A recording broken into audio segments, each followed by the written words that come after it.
What's up mga kabowlers? Ngayong araw nga, yung isa naman sa pinakamatandang court dito sa aming bayan ang pagdadayuhan namin. Tuwing umuwi kasi ako sa amin, nakikita ko ang dami naglalaro sa court na pagdadayuhan namin ngayon. Hinihintay nga namin si Kuya Brian kasi pinakain niya muna yung mga alaga ng manok.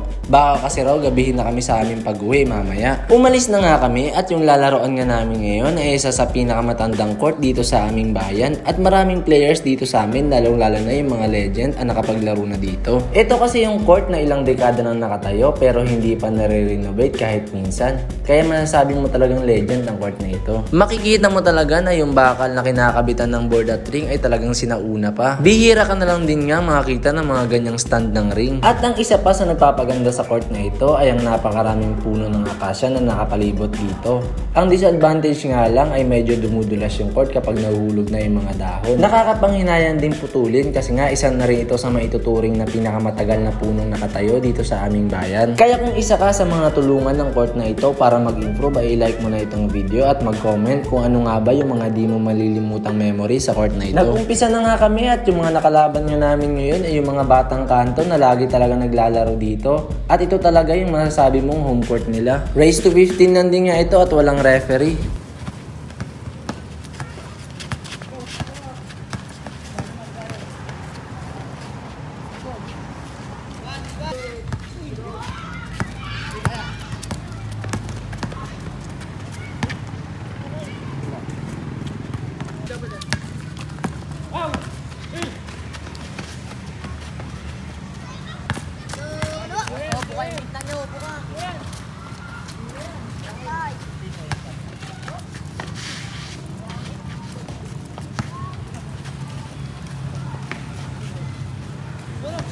Pagod, mag-inom pa tayo mamaya.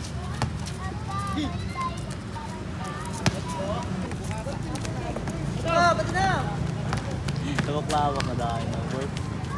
Yan na, oy! Por! 5-4!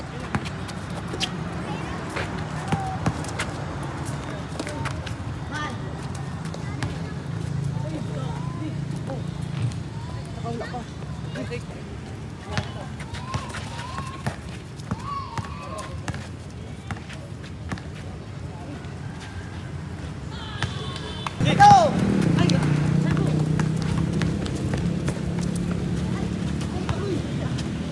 Uy, Push.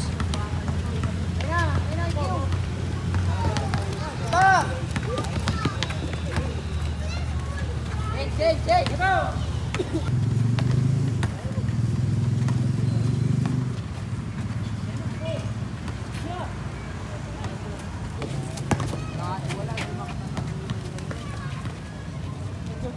Good.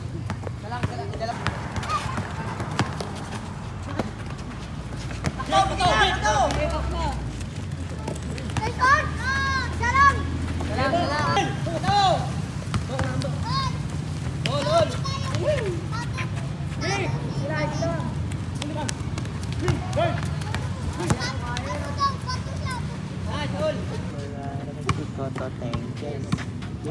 Jingle bell, jingle all the way.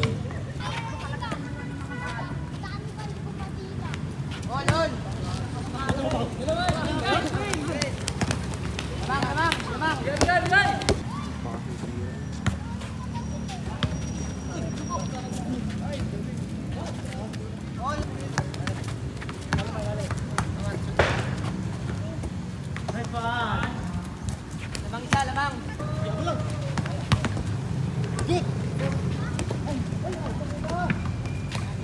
Thank you.